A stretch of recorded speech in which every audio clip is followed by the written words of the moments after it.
Tennessee WildCast is live on the air with the latest on hunting, fishing, boating, and all things outdoors. Make welcome your host, drummer and outdoor expert novice, Jason Harmon. All right. Hello, everybody, and welcome to this edition of Tennessee WildCast. I'm Jason Harmon, and we are live right here on Facebook, and we're in Studio B here in Nashville, Tennessee at the TWRA headquarters, and excited about today's show.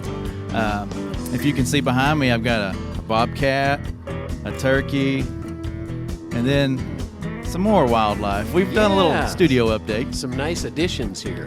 And happy to have Mr. Don King helping me co-host today. You bet, Jason. Thanks for the invite. And then Mr. Chuck Yoest is our guest, and he's going to fill us in on the first half of the show. A little information about CWD and where we stand here in Tennessee. So that's on the docket today. And then we're going to talk about the winter trout stocking program, the signing up for the calendar issue, or not signing up, but submitting photos for that. The app's out, the new app, update to that, talk about our social media and all kinds of good stuff. So don't go away.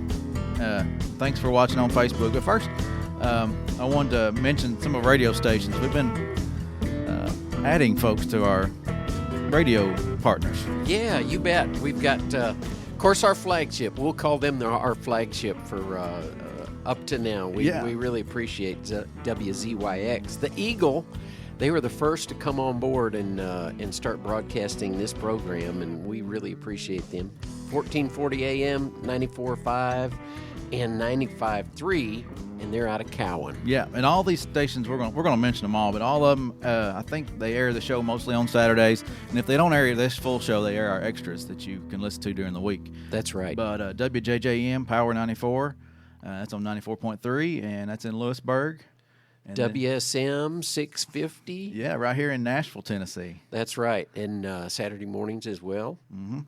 Morristown's running some of our content, WJDT on 106.5, and then Columbia, so newest station. WKOM 101.7 in Columbia. Yeah, so and, we've got some other ones on the coming on board very shortly, so we'll be filling you in about those as well. Yeah, we've talked to a few, and a lot of them are excited about coming on board, and we appreciate them running the show and being one of our Wildlife Network partners. That's right. However you want to say it, but we really appreciate those radio partners, and appreciate y'all tuning in there or tuning in on Facebook. So, well, let's turn it over to Chuck. Chuck's our CWD coordinator for the state of Tennessee Wildlife Resources Agency, and he's going to fill us in on our recent findings, or an update on our findings of CWD in southwest Tennessee. There was a lot of info shared at the last commission meeting in the Memphis area, and boy, but it changes daily, right, Chuck? I mean, that's exactly right. Always something. Yeah, well, thanks for having me this morning, and man, you're right that things are changing quickly. We're getting daily updates from our disease sampling efforts, getting those results back now. So, yeah, even though the commission meeting was just a couple of days away, there's a lot more to update. But where we stand right now, our chronic wasting disease management zone is still the original three counties, and that's Fayette, Hardeman, and McNairy. Okay. And there still has not been any positives from within McNairy County, but there has been one in Hardeman County that was so close that it brings McNairy into the response. There's a buffer zone that brings those other counties in. That's exactly right. Now, as of today, we have 91 CWD positive samples that were taken from deer, and we can take those to the bank. They came from either the chronic wasting disease management zone or from border counties, because that's where we're focused now with our sampling efforts. Okay. Now, we do have 3 additional preliminary positives that, if confirmed, could bring in some new counties. And those counties are Madison, Haywood, Shelby, and Chester. Now, that'd be according to the response plan that we have. And they may or may not be brought in. It depends on if those CWD positive samples or results are confirmed through a secondary test. And the Haywood, Shelby, and Chester counties, those would all be brought in, not because there's a suspected positive from those counties, but there was in a nearby there wasn't a border county in a nearby area. Yeah, if you look at that map, you guys are really good about posting those basically pinpoints, on the map, and then the circle goes out from that map, and wherever that circle falls, then if it encompasses an adjoining county, then that one gets some love too, doesn't it? That's correct, and that's a 10-mile radius, right? Specifically, so that outer ring, right? Right. Okay. Now, with that, we do not expect changes to the deer season for the remainder of season. It'd be premature to do that now because we're getting so many results back on a daily basis. But once we get all the results back from the mandatory check stations that we have for the new deer season, and then once we've mapped all the positive samples, it'll then be time to decide on the management zone expansion. Mm-hmm. And then whatever new hunting regulations there may be moving forward in that area. Okay. So let's hit on the website, cwdintennessee.com. That's a great place to go and keep up to date. And we'll show it to you if you're watching. We'll pull it up and let y'all see it. But right there, you can find the CWD sampling results. That's the first button at the top of the page. We update that daily, and as often as we can as they come in, we'll keep that PDF updated. If you want to stay connected and receive emails on our updates, that's done right there too. Just click on the button, sign up. There's also other opportunities there to sign up for other emails, and then as you see below that, hunter resources, facts, and information. So all that stuff that you need to know can be found right there at CWD in Tennessee. And as results come in, we notify the hunters by calling them, right, first? Yeah, that's correct. We call the hunters and basically do an interview where we learn about the location and how the animals were disposed of and those sort of things. So it's been really enlightening, the details we get. It's been great cooperation from the hunters, mm-hmm. and it's amazing how we can get such precise information on location. I've been real impressed by that. And I want to say that, we'll get our count is up to 91, and it'd be easy to perceive that things are getting worse. And I'll say that that perception is wrong. And the truth is that we're learning a lot more from our, we're focused in on the CWD management zone. And we're wanting to share information as quickly as we can. So it'd be easy to think, well, golly, it just seems like things are getting so much worse when that's not the case. Right. What's changing is that we know a lot more about what's happening there. We're focused in there. We're getting results daily, and we're getting a much better idea of how much chronic wasting disease there and exactly where it is. And this is exactly what we hope to accomplish through our response efforts. And we're certainly grateful to hunters for partnering with us and getting this information so that we can now, in a few weeks, once we know exactly what the results are, we can get a great plan, a good long-term plan to address this.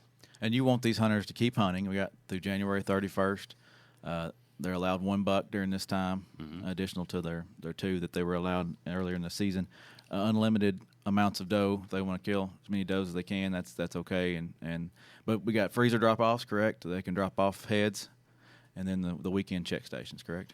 Yeah, that we refer to those as the CWD drop-off locations, but yeah, they are freezers where hunters can use those throughout the week. But we had the mandatory check stations on the weekend, and those efforts, we've gotten around 2,000 samples from the management zone, which is really impressive. Mm-hmm. And we're still awaiting about 800 results from those efforts. But we anticipate, in addition to that 2,000, getting a couple more hundred samples from the remaining hunting season. So, and that ends on the 31st. So, right. Yeah, we're it's very unfortunate that we have chronic wasting disease in Tennessee. However, the agency response has been strong, and we're learning the details that we need to learn to better inform our response or our management actions moving forward, and look forward to firming that up. Yeah, I just have to say everything's going according to plan. And the plan has been in place a while, the CWD response plan. You guys did a great job putting that together initially. Of course, there's always, variations that you need to change as things develop. But and I've been, the hunters I've talked to, as you said, when you're speaking with them on the phone and that kind of thing, it's a willingness to help and to, hey, what can I do? And that's the cooperation we're really looking for and really appreciate from our hunters who are going to help, be our biggest ally, as we've been saying, in this effort. Exactly, and I hope it goes without saying, but the agency is certainly committed to this issue, and I want to remind everybody, I try to do this every chance I get, is the vision for this response moving forward. But right now we're just in the data gathering stage where we're trying to learn as much as we can to decide what our management actions will be going forward. But the vision for those actions is to know exactly where it exists, decrease the prevalence there, and prevent it from spreading to other parts of Tennessee. And that's what we're committed to, and we're doing that through partnership with hunters. And you mentioned that made me think we've had over 5,000 or right at 5,000 samples statewide so far. We have sampled in other counties and just part of our normal sampling, and we would be doing these same efforts, making these same efforts if we found it somewhere else. It's not. Yeah, that's exactly right. We've got a really they say statistically valid process where we do surveillance or look for the disease across the state, and we've had great effort there, and it looks like it's only in this one area of the state, so that's where we're focused. So the surveillance testing worked. That's exactly right. One other thing before we let you go, I know you got a lot on your plate today. Financially, I had an email come in and said, how can I help? Is there a way somewhere I can donate? And if you wanted to donate or financially help, the best thing for you to do is buy a license, correct? Well, that's continue supporting the agency through hunting. Yeah, absolutely. So buy your license. That's the best way to put money toward anything that we're doing as far as an agency. New ones will be available February 18th. Yeah, so coming up next month. So. That's the way we're funded through exactly Sportsman's Dollars. So. And I'll add to that in case it wasn't abundantly clear, but it's continuing to hunt, continuing the hunting tradition, harvesting deer, and submitting those samples. All right. Well, I appreciate you being with us today, Chuck. I know you had a lot on your plate today, and you carved out some time for us. So yeah, you're welcome. Glad to be with you. Hopefully, you're catching up on a little bit more of your sleep now than these first few weeks. I know it's really been hectic, and we really appreciate your efforts. Yeah, well, I'm not there yet, but I appreciate your concern. Well, let's show. Don and I are going to show some weather updates here. If you're going to try to hunt this next weekend, it's going to be cold. On the mornings of your hunt. Looks like Friday will be 33 and 26 is a low, and 32 is a low on Saturday, and moving forward there 39. So it's going to be some cold mornings, maybe some good days to be out in the woods, partly sunny. So try to get out there if you can. Yeah.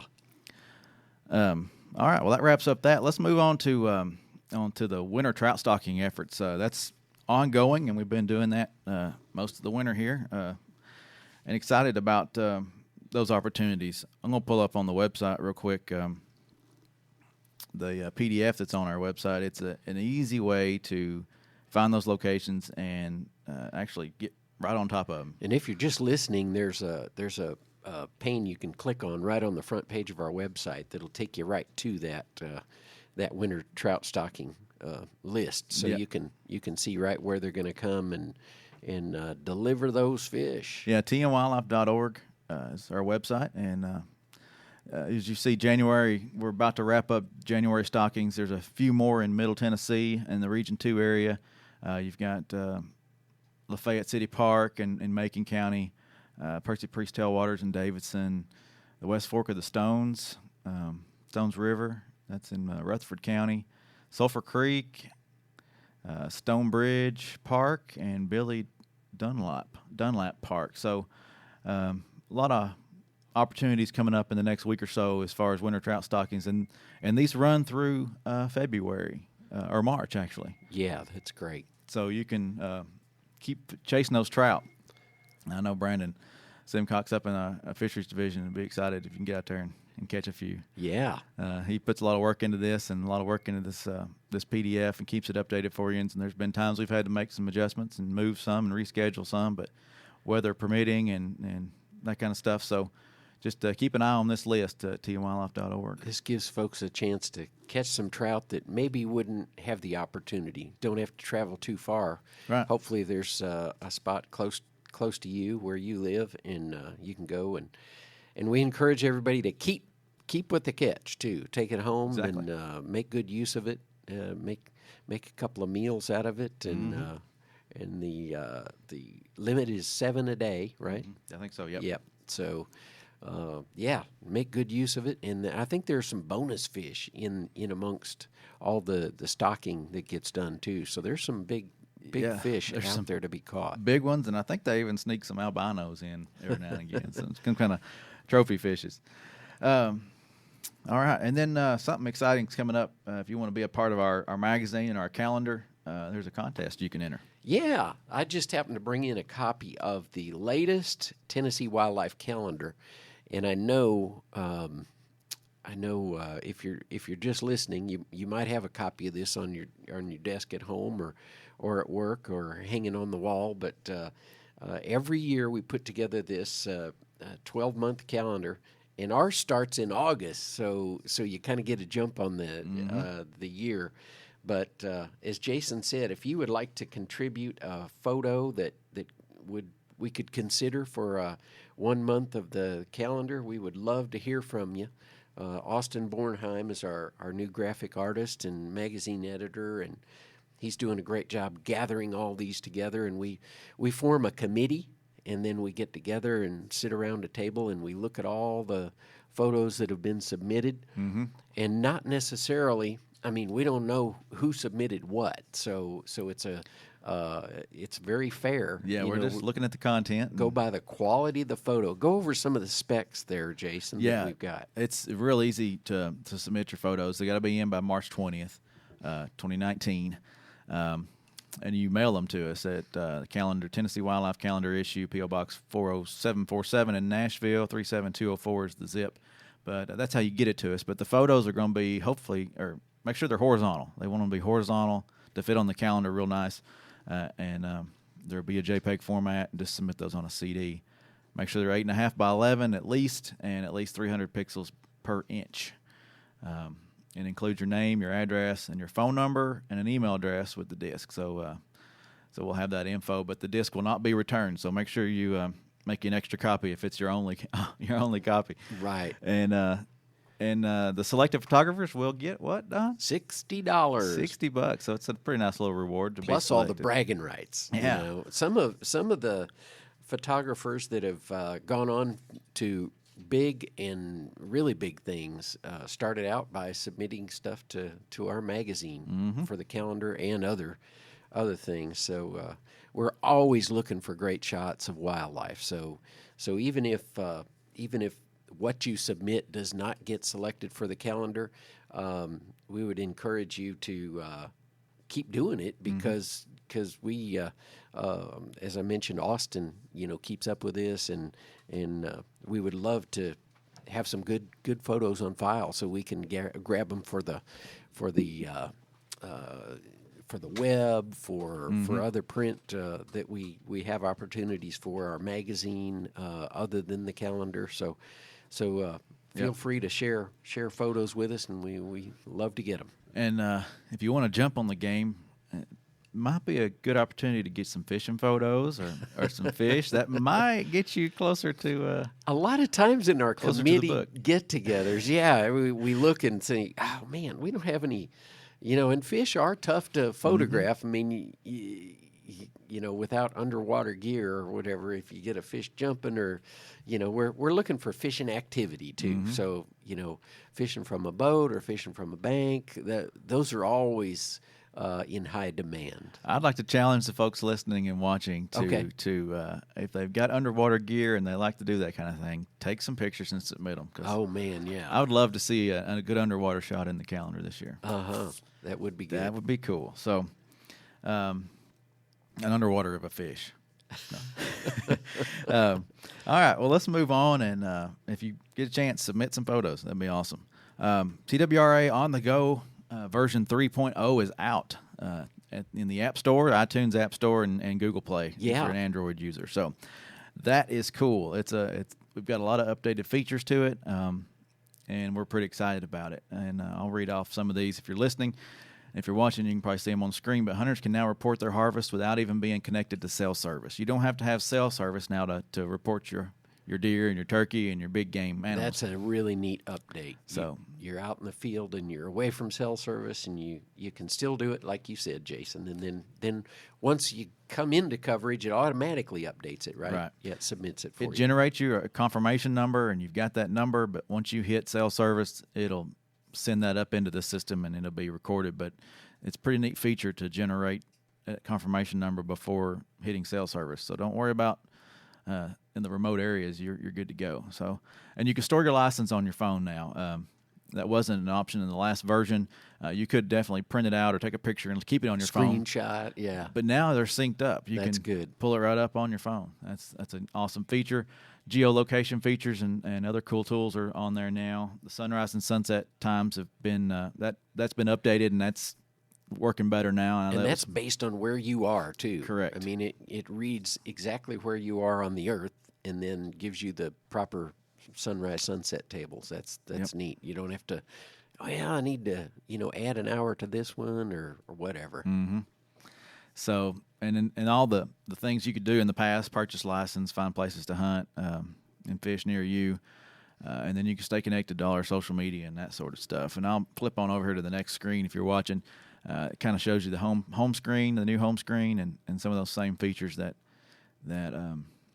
are options on the new app, version 3.0. Very simple front screen, and dig in. There's a lot to explore on the new app. Yep. Regulations used to be on our homepage, but it's not there anymore. The hunting guides, but they can be found under the fish and the hunt sections. So just go to your respective section, and you'll find all the hunting guides and fishing guides and stuff that you need for that. So, all right. Well, that's the app. We're wrapping up here. I just wanted to hit on our social media.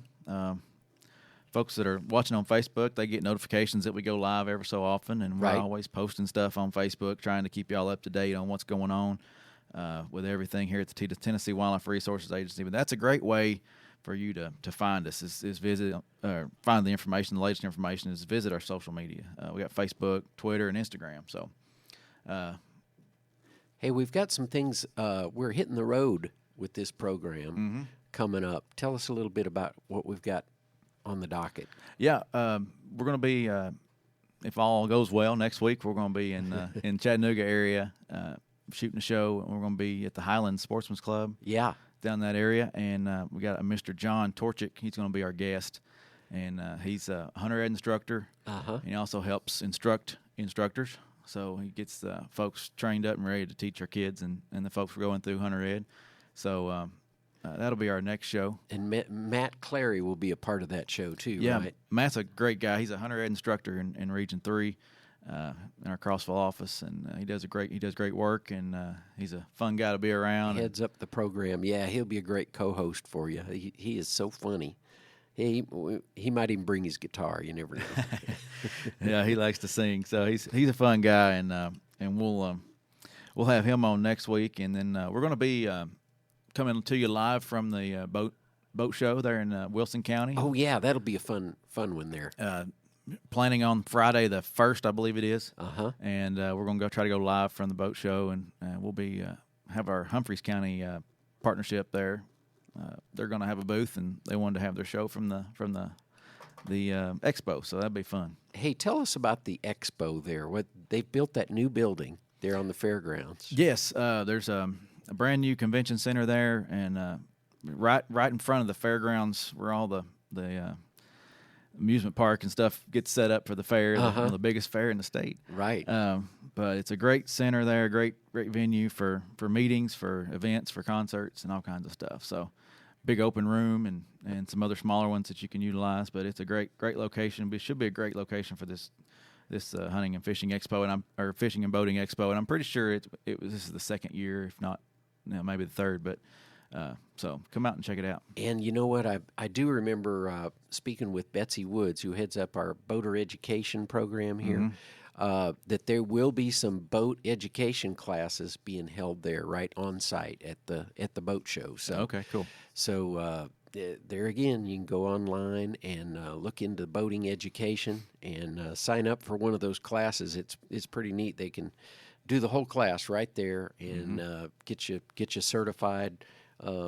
You might want to do a little studying ahead of time, but they'll review everything with you, and hopefully you'll be able to complete the test and be certified and probably learn a little something along the way. Then go buy you a boat. Yeah, that's right. One-stop shopping there right there at the boat show. Yeah. One thing I want to mention, our commission meetings are now being streamed live on YouTube. We streamed our commission meeting last week. And yeah. If y'all want to check out and watch the commission meetings, be a part of those, you can watch them on YouTube live.